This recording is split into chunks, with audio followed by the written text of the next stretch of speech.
Magandang araw sa ating lahat. Isang panimula sa banayad na Koreanong sining ng pagdama sa mood at pag-iisip ng iba upang magkaroon ng tiwala, koneksyon, at pagkakasundo ay ibinigay sa aklat na The Power of Nonchi, 2019.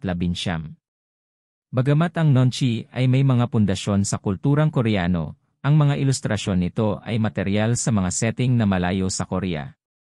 Ito ay dahil sa katotohanan na ang Nonchi ay isang panlipunang kasanayan na nagbibigay daan sa iyo na magbasa ng isang silid at maunawaan ang iba, na nagbibigay daan sa iyong pahusayin ang iyong mga relasyon, sumulong ng propesyonal, at magkaroon ng impluensya sa iba sa anumang sitwasyon.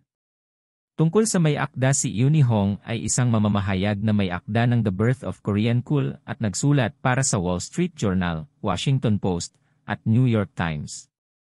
Umalis siya sa suburban Chicago sa edad na 12 at lumipat sa South Korea nang hindi alam kung paano magsalita ng Korean. Dahil sa kanyang kahusayan sa Nonchi, siya ay nangunguna sa kanyang klase sa loob ng 1 taon. Maraming pakinabang ang kakayahang magbasa ng damdamin at kaisipan ng ibang tao.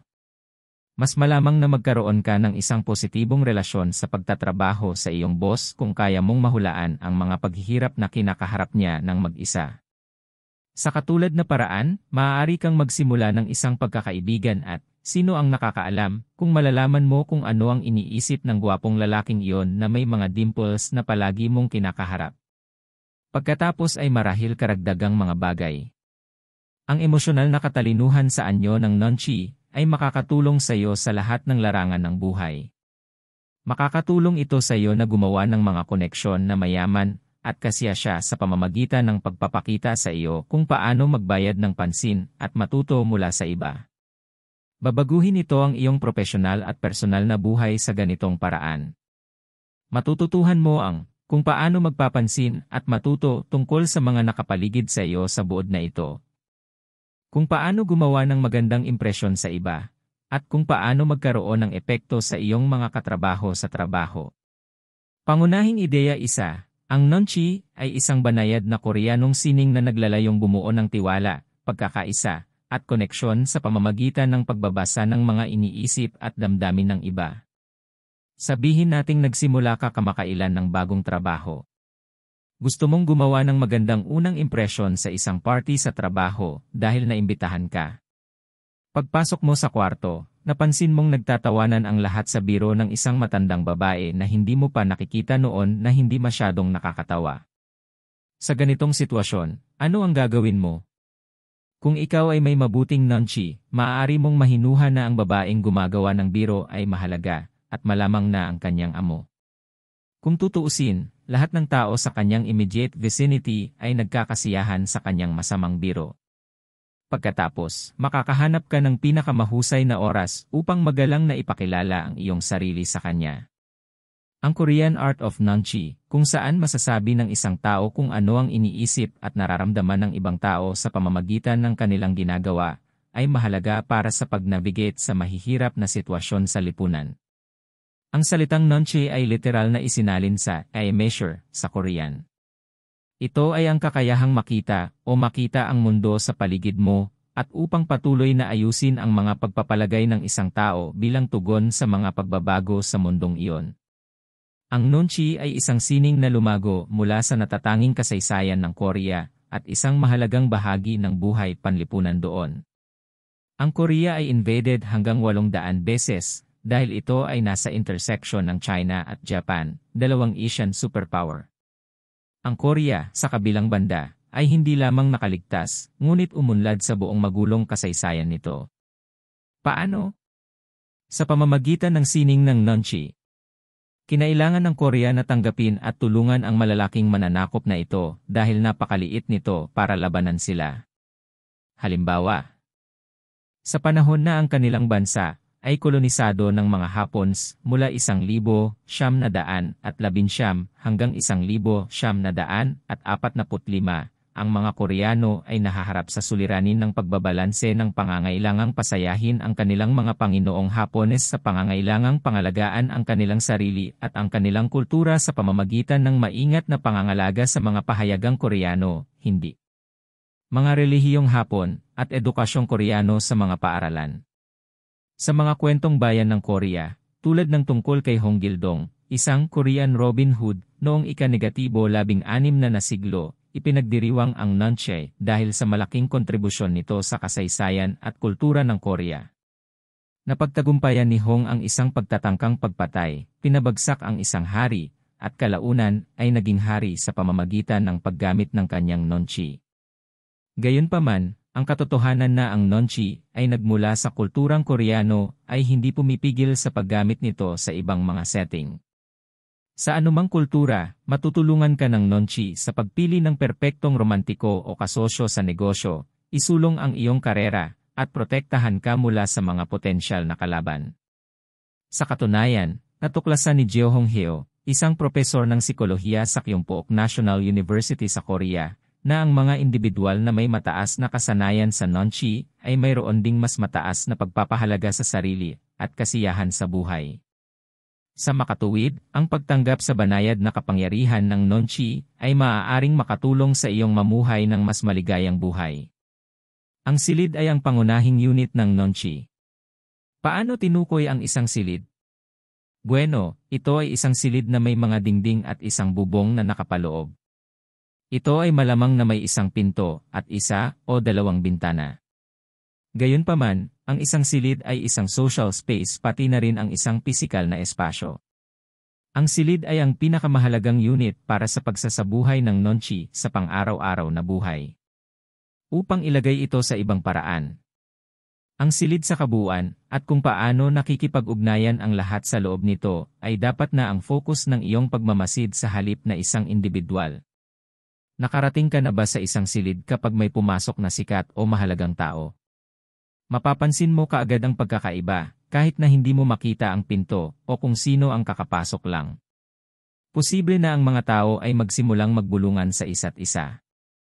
Lahat ay maaaring tumingin sa parehong paraan. Masasabi mong may malaking pagbabago mula sa mga pagkilos at kilos na ito. Isang ilustrasyon ng nunchi in action ang ganitong paraan ng pagdama sa silid. Ang bawat silid ay mayroon ding mode na maaaring magbago mula sa isang sandali hanggang sa susunod. May Korean term pa nga para dito, bunwigi, ang atmosphere o level ng wellness sa isang kwarto. Ang buonwigi na ito ay nakakakuha ng isang bagay mula sa lahat. Ang kapaligiran ng silid sa kabuuan ay nabawasan kapag ang isang tao ay kumikilos ng walang nuance. Isipin na nakaupo ka kasama ng mga kaibigan at sinabi sa iyo ng isa sa kanila na mayroon siyang cancer.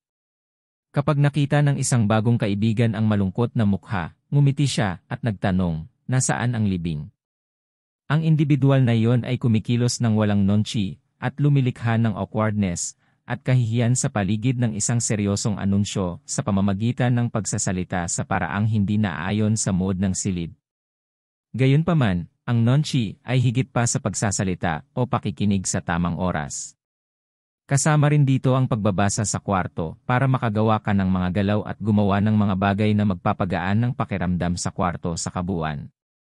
Ang pangunahing tauhang babae ng Virginia Woolf's To the Lighthouse, si M.R.S. Ramsay, ay isang dalubhasa sa aspetong ito ng nunchi. Siya ay isang mahusay na babaeng punong abala na alam na ang pag-iilaw ng mga kandila sa silid kainan ay ang lahat na kinakailangan upang lumikha ng isang kaaya-ayang kapaligiran. Nagsama-sama ang mga tao dahil sa malambot na liwanag. Para bang sa pamamagitan ng sorcery, ang ponderousness at strain ng kwarto ay napalitan ng init at ginhawa. Maraming maituturo sa iyo ang low-key nunchi ni M.R.S. Ramsay. Maaari ka ring gumawa ng maliliit na galaw na nagsasama-sama ng mga tao at nagbibigay sa kanila ng pakiramdam ng koneksyon at pagiging kabilang kung nabasa mo ng tama ang silid. Pangunahing kaisipan 3. Ang nangingibabaw na nunchi ay nangangailangan ng pagyakap sa mga upside ng komunidad, kabilogan, at pag-unawa. Kung ang isang Koreanong ina at anak ay naghihintay ng buffet at ang ina ay sumigaw, nagugutom ako. Ang tanong, ikaw lang ba ang tao sa mundo, malamang na sinagot ng kanyang ina. Ito ay karaniwang tugon ng mga magulang sa Korea kapag ang kanilang mga anak ay nagpapakita ng pagkainip. Ito ay isang pagsaway na nagpapakita ng kahalagahan ng nunchi at collectivism, isang pangunahing halaga sa kulturang Koreano. Walang lalaki o babae ang isla sa kolektibismo. Katulad ng kung paano nakikipagtulungan ang mga bubuyog upang mapanatili ang kanilang pugad, lahat ay bahagi ng isang mas malaking grupo at dapat kumilos ng naayon. Ang pagmaster ng Nonchi ay nangangailangan sa iyo na linangin ang kabilogan sa mga tulis-tulis na gilid bilang karagdagan sa pagtanggap ng kolektibismo. Ano nga ba ang ipinahihiwatig nito? Ang konsepto ay mahusay na naihatid sa aklat ng mga bata na James and the Giant Peach ni Roald Dahl. Si James, isang batang lalaki, ay nagmamaneho sa buong mundo sa isang malaking, mutant na peach sa kwentong iyon. Inaatake ng mga pating ang peach sa isang punto sa baybayin ng Portugal. Ang Peach at James ay iniiwasang masaktan dahil ito ay masyadong malaki at bilog para makalibot ang mga pating. Dapat mong sikaping maging bilog tulad ng Peach ni James upang makabisado ang Nonchi. Ang mga taong mapilit at gustong manindigan ay ginagantimpalaan ng kulturang kanluranin bilang may matalim na mga gilid. Gayunpaman, ang pagkakaroon ng matalim na mga gilid ay nagpapahiwatig na ang ibang tao ay may isang bagay na maaari nilang maunawaan at magamit laban sa iyo. Magiging maayos at madali ang iyong mga pakikipag-ugnayan kung ikaw ay nasa paligid mo, ibig sabihin, kung ikaw ay banayad, magiliw, at madaling pakisamahan. Hindi ka makakalangoy kasama ng mga pating. Upang magamit ang Nonchi, kailangan mo ring bumuo ng pangunawa. Ngunit huwag malito ang empatiya sa pag-unawa. Ang isang Korean at isang English na salawikain ay nagbubuod ng pagkakaiba sa pagitan ng dalawa. Ang salawikain na baguhin ang mga lokasyon at isipin ay ginagamit ng mga Koreano upang hikayatin kang subukang unawain ang isang bagay. Ito ay nagpapahiwatig ng literal na reorienting ng pananaw ng isang tao. Ang pariralang ilagay ang iyong sarili sa sapatos ng iba ay ang katumbas sa Ingalls. Ang pagkakatulad ng paglalakad sa sapatos ng ibang tao ay nagpapakita kung gaano kalapit ang ipinahihiwatig ng ekspresyong Ingalls. Ngunit kung ilalagay mo ang iyong sarili sa posisyon ng ibang tao, paano mo makikita ang mga bagay ng malinaw mula sa malayo? May problema ang empathy dyan. Hindi mo gaanong nakikita ang kanilang problema at ang mas malaking konteksto ng may layunin kung ikaw ay nasa posisyon ng ibang tao ng napakalapit. Ang pag-unawa o pagbabago ng lokasyon sa makatuwid ay mas mahalaga sa Nonchi kaysa empatya. Ang susi sa etika ng Nonchi ay ang pagsasagawa ng patahimik o pagbibigay pansin sa kung ano ang ginagawa at sinasabi ng ibang tao. Busy na oras na. Pagdating ng tren, nakatayo ka sa isang subway platform. Mabilis kang tumingin sa mga sasakyan ng tren at napansin mo na habang karamihan sa mga ito ay naka-impact, isa lang ang walang laman. May issue, malamang may masamang amoy ang sasakyan na iyon. Nagpasya kang kunin ang susunod, mas masikip na sasakyan sa halip, sa kabila ng katotohanang maraming upuan doon. Nakikisali ka sa pagpapatahimik o pagbibigay pansin sa iyong paligid at sa mga tao sa kanila, kahit na napapaligiran ka ng abala at ingay ng rush hour sa sitwasyong ito. Upang maging isang Nonchi master, kailangan ang patahimik na pagsasanay.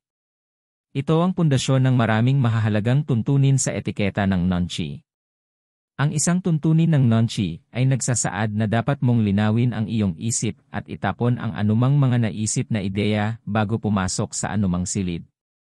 Bakit? Magagawa mo lamang na tumpak na obserbahan ang iyong kapaligiran at ang mga tao sa kanila kung alisan ng laman ang iyong isip at pa rin ang iyong isip. Kung pupunta ka sa isang formal na hapunan sa isang mamahaling restaurant na may pag-asang lahat ay magiging snob, maaaring hindi mo makilala ang mabait na mag-asawa na, tulad mo, ay nasisiyahang magboluntaryo ng husto. Ang isa pang aspeto ng etika ng Nonchi na binibigyang diin ang hindi pagpapalipas ng pagkakataong maging tahimik, ay lubos ding umaasa sa katahimikan. Ang payo na ito ay sumasalungat sa diin ng kulturang kanluranin sa malakas na pagpapalaganap ng sarili. Nonchi, sa kabilang banda, ay panlipunang sining na nagbibigay diin sa pagsasabi ng mas mababa kaysa sa higit pa. Bakit? Dahil marami sa iyong mga tanong ang malamang na masasagot nang hindi mo man lang tinatanong kung naghihintay ka ba ng matagal. Upang ilagay ito sa ibang paraan, ang pagpapatahimik ay nagbibigay daan sa impormasyon na natural na dumating sa iyo.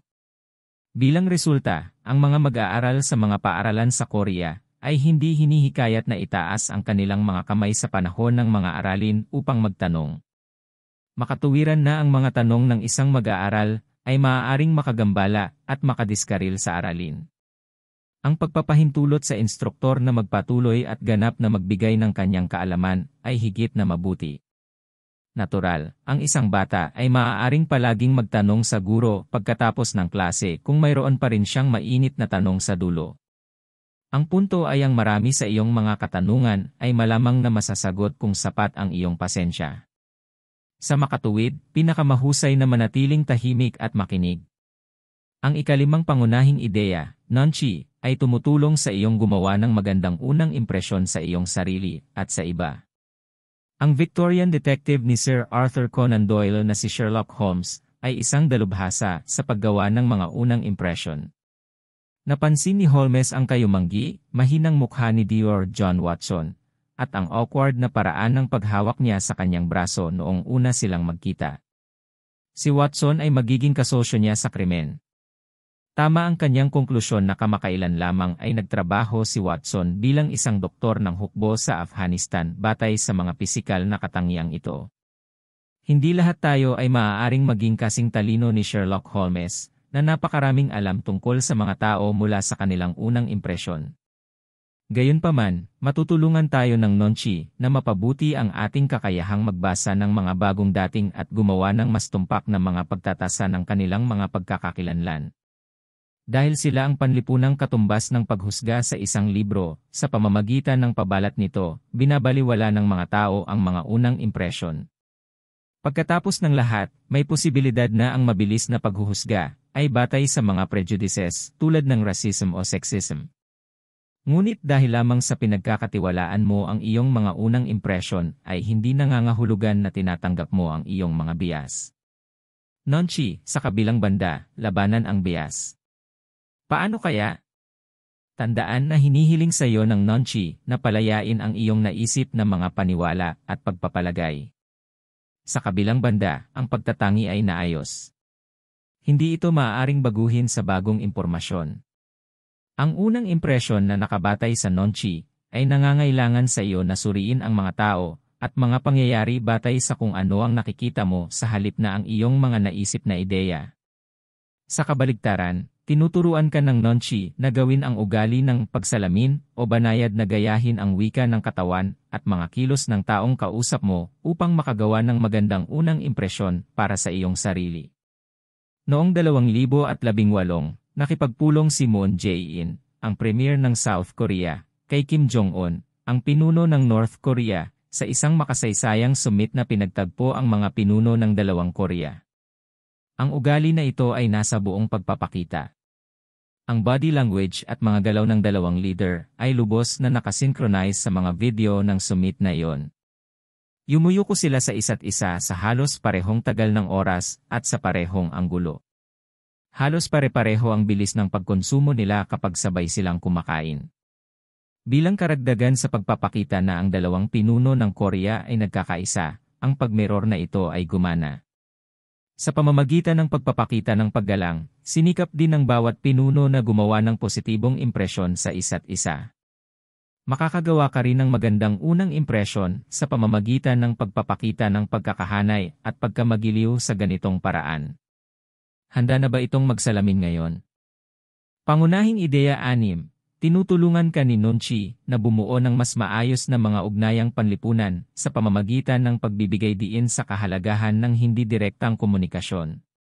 Sabihin nating ikaw ay isang teenager na may malaking tanong para sa iyong mga magulang.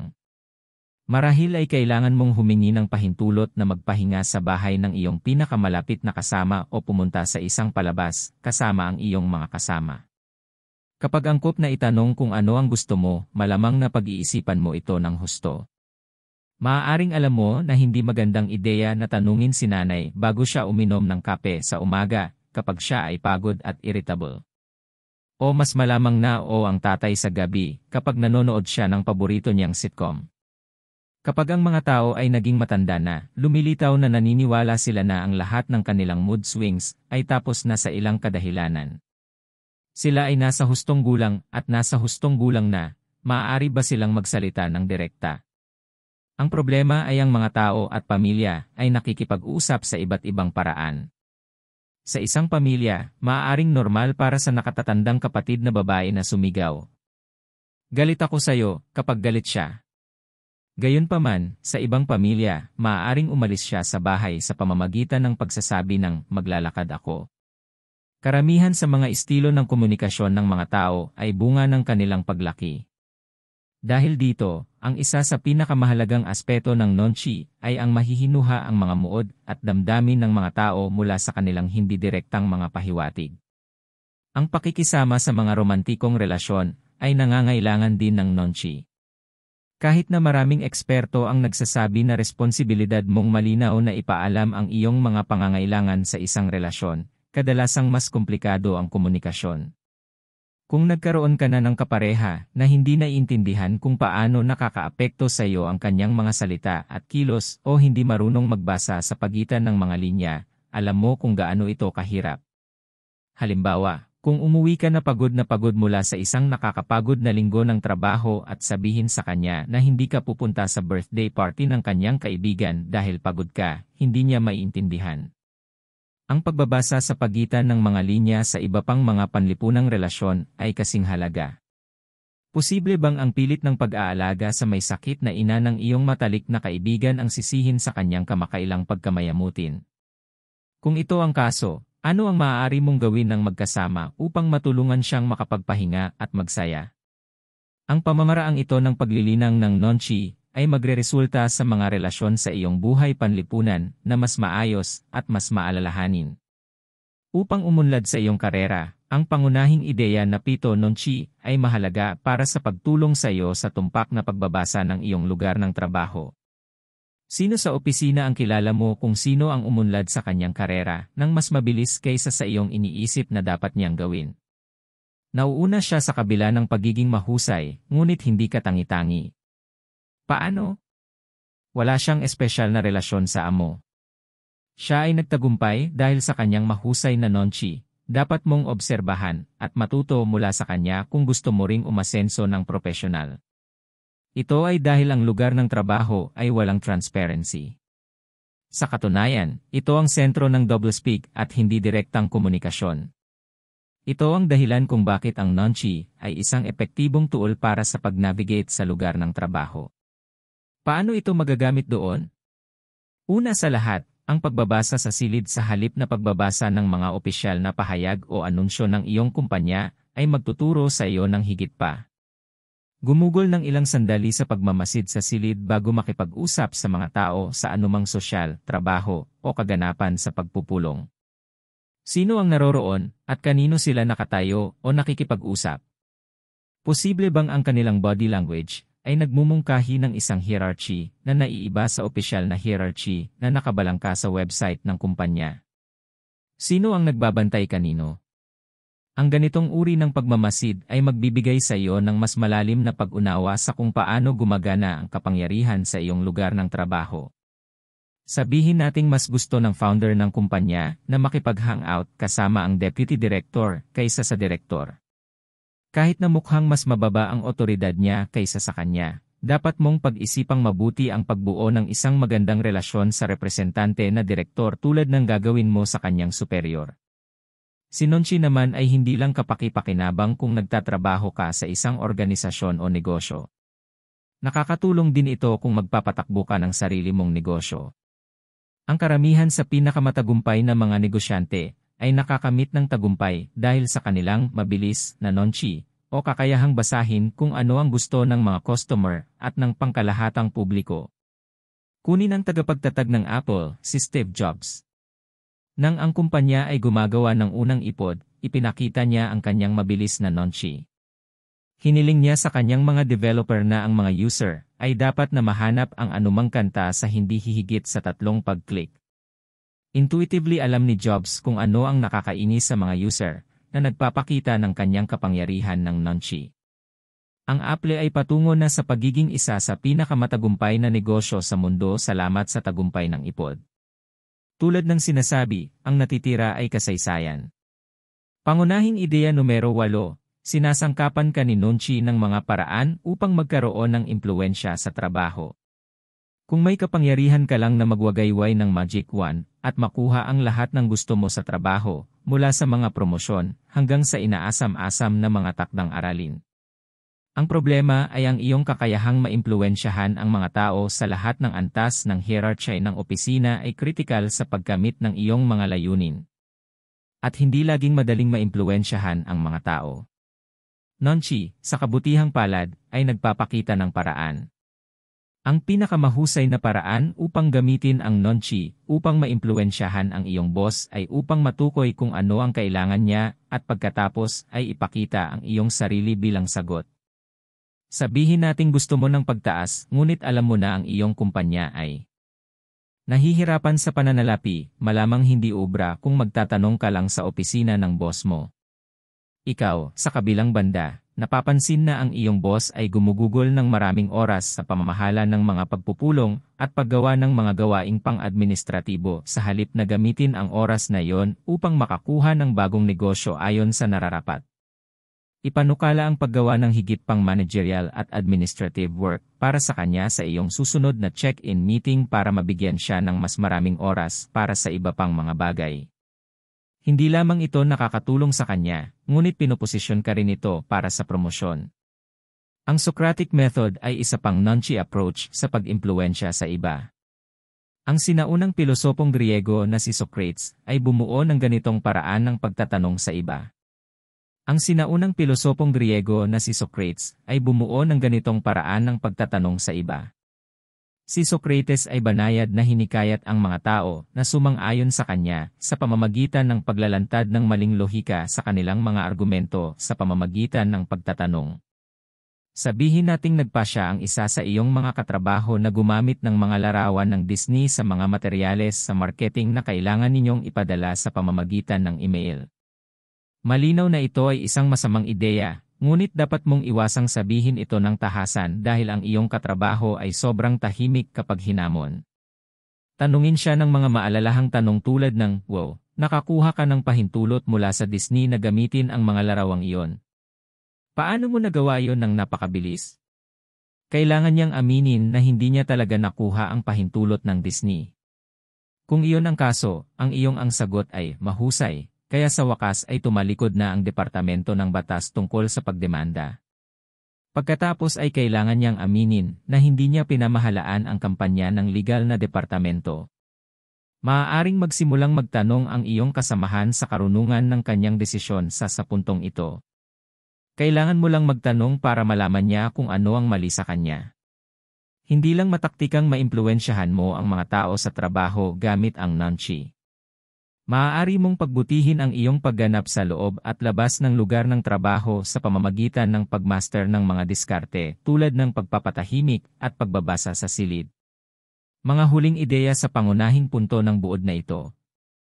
Sa halip na malakas na igiit ang iyong sarili, tumuon sa pagmamasid sa iba at pagbabasa ng silid upang maging isang tunay na master ng Nunchi.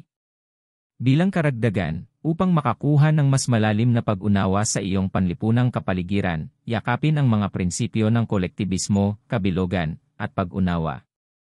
Masusukat mo ang mga iniisip at damdamin ng ibang tao sa paraang makakatulong sa iyong pagsulong sa iyong mga profesional at personal na buhay. Praktikal na gabay. Magdala ng merienda upang ipamahagi sa iyong susunod na pulong sa trabaho upang matulungan ang mga tao na madama na konektado at nasa daloy. Ang anumang candy, kahit isang bagay na kasing simple ng mga kagat ng chocolate, ay magagawa. Walang magarbong kailangan.